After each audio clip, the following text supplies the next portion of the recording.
Hello friends.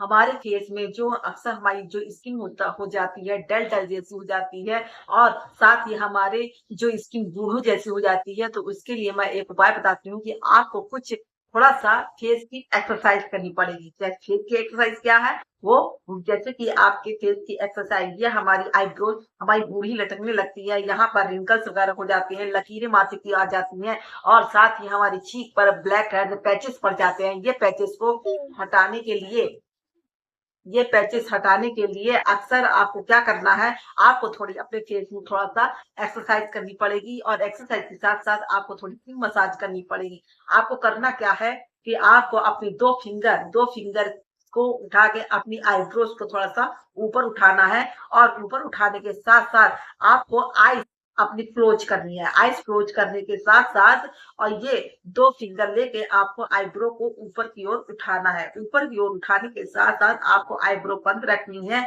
और इतना tight, दो फिंगर से इतना टाइट आपको ऊपर उठाना है कि आपकी जो आइस है वो आपकी आइस आपको बार बार ओपन करना है, फिर क्लोज करना है, फिर ओपन करना है, फिर क्लोज करना है।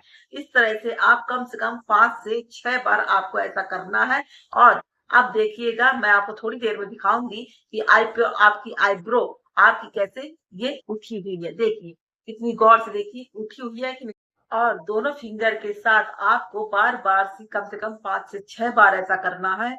तो इसके बाद आपको आपकी ये देखिए, एक आईब्रो आपकी ऊपर उठी है, दोनों आईब्रो आपकी इस प्रकार से ऊपर उठ जाएगी, वरना आपकी आईब्रो एक नीचे हो जाएगी, एक ऊपर हो जाएगी। इस तरह बूढ़ी जब हमारी 40 ईयर्स के बाद जब हमारी जो महिला बाद पहुंच जाती हैं, तो 40 ईयर्स के बाद हमारी आईब्रो हमेशा ऐसी लटकने लगती है, ऐसी ऐसी अक्सर लटक जाएगी आपकी। और अगर आपको ऐसी आईब्रो नहीं चाहिए है, तो जो एक्सरसाइज मैं आपको फेस की एक्सरसाइज बता रही हूँ, वो आपको प्रतिदिन प्रतिदिन ना सही तो आपको हफ्ते में कम से कम 3 से 4 बार तो ऐसा आपको करना ही है। जब भी आप नहा के वॉश करके आए, आप अपने फेस की मसाज कुछ इस प्रकार करिएगा, तो आपकी आईब्रोज हमेशा ऊपर उठी हुई जाएगी। जैसे मेरी मैं आपको दिखा रही हूँ, देखिए उठी हुई है। ऐसी अगर आपको आईब्रो चाहिए तो आपको ये मसाज आपको दिन में कम से कम 2 बार तो करिएगा। अगर आपके पास टाइम की कमी है तो रोज रोज भी आप कर सकती हैं, लेकिन हर रोज सिर्फ 1 बार तो आपको ये मसाज करनी ही पड़ेगी।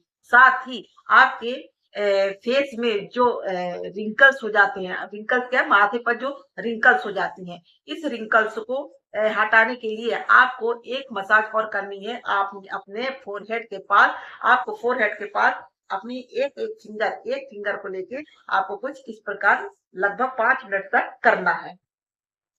इस तरह से आपको अपनी एक एक फिंगर से अपने फोरहेड के पास ऊपर की ओर, नीचे की ओर नहीं, ऊपर की ओर आपको लेना है, ताकि आपकी जो रिंकल्स हो फोरहेड पर, आपकी जो 4 4 लकीरें या 2 लकीरें या 4 लकीरें जो माथे पर आपके आ जाती हैं, वो आपकी दिखनी बंद हो जाएगी, धीरे धीरे कम होगी और कम होने के साथ साथ एकदम से खत्म हो जाएगी। तो आपको लगभग रोज ये कुछ स्टेप्स है, इन स्टेप्स को आपको पूरा करना पड़ेगा, वरना आपकी ये जो फोरहेड की जो लकीरें हैं ये आपकी कभी नहीं जाएगी और हमारी एक 40 ईयर्स के बाद हमारी एज भी दिखने लगी। अगर आप ये प्रोसेस करते रहेंगे, ये प्रक्रिया दिन में रोज 1 बार कम से कम करेंगे, तो आपकी मैं 100% गारंटी लेती हूँ कि आपकी ये जो आपकी एज भी आपकी कम लगेगी। अगर आप 40 ईयर्स के हैं तो 40 ईयर्स की बजाय आप 25 या 30 ईयर्स के आप दिखेंगे। तो आपको साथ में और एक तीसरा स्टेप मैं आपको बताने वाली हूँ, नोज वाला। तो नोज के पास जो हमारे यहाँ पर जो ब्लैक ब्लैक सा हो जाता है, यहाँ पर ब्लैक ब्लैक सा से आप अगर आप बचना चाहती हैं, तो यहाँ पर थोड़ा सा कोई भी ऑयल लेकर आप यहाँ पर थोड़ा सा आपको इस तरह से ऊपर की ओर मसाज करना है और ऊपर की ओर मसाज करने के साथ साथ यहाँ जो ब्लैक ब्लैक सा है, यहाँ पर आपको इस तरह से फिंगर घुमानी है, गोल एकदम गोल गोल। और इस प्रकार गोल गोल घुमाने से आपके यहाँ ब्लैक ब्लैक सा जो होता है। स्टेप आपको क्या करना है, चौथा स्टेप आपको अपनी हथेलियों को, दोनों हथेलियों को कुछ इस प्रकार से आपको रब करना है। रब करने के बाद थोड़ी तेजी से रगड़ना है, ताकि आपकी हथेलियां थोड़ी सी गर्म हो जाए। और फिर गर्म हो जाने के बाद जब आपको ऐसा फील होने लगे कि आपकी हथेलियां गर्म हो गई हैं, तो अपने फेस में थोड़ी देर के लिए थोड़ा सा इस प्रकार से मसाज कर लेगा। गर्म हथेलियों से मसाज करने का रीजन ये है फ्रेंड्स, कि आपके जो फेस में जो एक सिकाई का काम करता है, ये जो हमारी हथेलियाँ हैं, ये एक हॉट जो हम कहते हैं ना गर्म पानी की बॉटल यूज़ करना, बिल्कुल हमारा ये जो हमें यहाँ हथेलियाँ हैं, ये हमारी हथेलियाँ सिर्फ़ इसी तरह काम करती हैं जैसे गर्म पानी की बॉटल।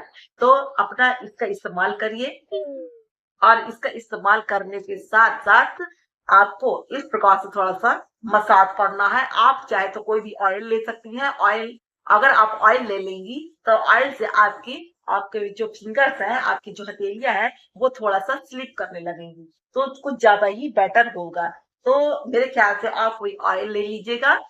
तो मैं आपको कुछ स्टेप्स यहाँ पर ऐसे बता है रही हूँ और बताने के साथ-साथ आपके आँखों के आस-पास जो यहाँ पर जो बूढ़ी लटकती स्किन हो जाती है, इससे भी आपको राहत मिलेगी और यहाँ की स्किन आपकी लटकेगी नहीं। तो यहाँ की जो जो ये वाला स्टेप है, ये भी आप कंप्लीट कर लीजिएगा, जैसे मैं कर रही हूँ। दोस्तों यहाँ पर मैंने लिया है थोड़ा-सा नीम का ऑयल, ये देखिए नीम का ऑयल मैंने यहाँ पर लिया है। तो ये नीम का ऑयल मार्केट से आप कभी भी मंगवा सकती हैं। तो ये नीम के ऑयल से आपको अपने फेस की थोड़ी-सी मसाज करनी है और मसाज करने के साथ-साथ आपको ये नीम के ऑयल से एक फायदा ये होता है कि आपके जो फेस में जितने भी कील मुहासे हैं वो ये नीम के ऑयल से कील मुहासे नहीं निकलते हैं और इसकी स्मेल भी बहुत अच्छी है।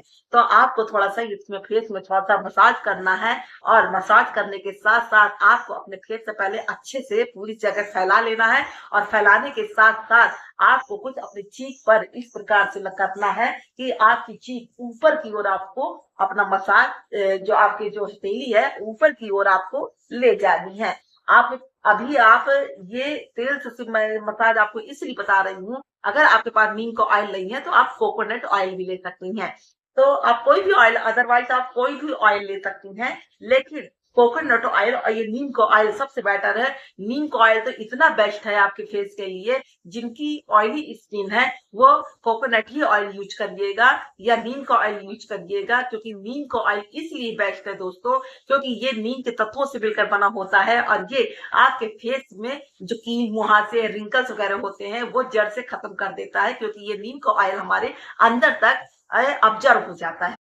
ये दोस्तों नीम का ऑयल ज़्यादा आपको कॉस्टली नहीं पड़ेगा, ये बहुत ही सस्ता है। ये लगभग 130 या 150 के लगभग आपको मार्केट से मिल जाएगा। तो दोस्तों ये नीम का ऑयल आप भी यूज करिए और उसका रिजल्ट आपको साफ पता चल जाएगा। आप मुझे कमेंट बॉक्स में भी बताइएगा कि ये नीम का ऑयल आपको कितना बेटर और कितना अच्छा लाभ पहुंचा है इससे। तो मैंने एक चीज में जैसे बताया था आपको, तो यही नीम का ऑयल हथेली पर लेकर थोड़ा सा आपको दूसरी चीज पर इस प्रकार से थोड़ा सा मसाज करना है।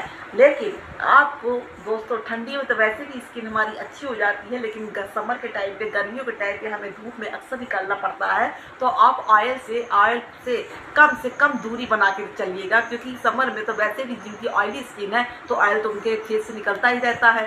तो कोशिश करिएगा कि आप थोड़ा सा दही ले लीजिए या फिर दही ना हो तो कच्चे दूध से आप अपने फेस की सफाई कर सकते हैं। बहुत से लोग महिलाएं मुझसे अभी कमेंट बॉक्स में पूछती हैं कि हम समर के टाइम पे, ठंडियों में तो हमें कुछ भी हम यूज कर सकते हैं, लेकिन समर के टाइम पे हम क्या यूज करें जिसकी वजह से हमारी जो ऑयली स्किन वाले लोग हैं तो वो क्या यूज करें जिसकी वजह से हमारी ज़्यादा कील मुहासे ना निकले। तो मैं उनको यही एडवाइस देती हूँ कि आप कच्चे मिल्क से या बेसन से अपने फेस की सफाई करिएगा, तो आपके ऑयली स्किन वालों के लिए ज़्यादा बेटर होगा। तो इस प्रकार से नीम के ऑयल से देखिए मैंने थोड़ा सा मसाज कर लिया है और मेरे फेस में कितना अच्छा ग्लो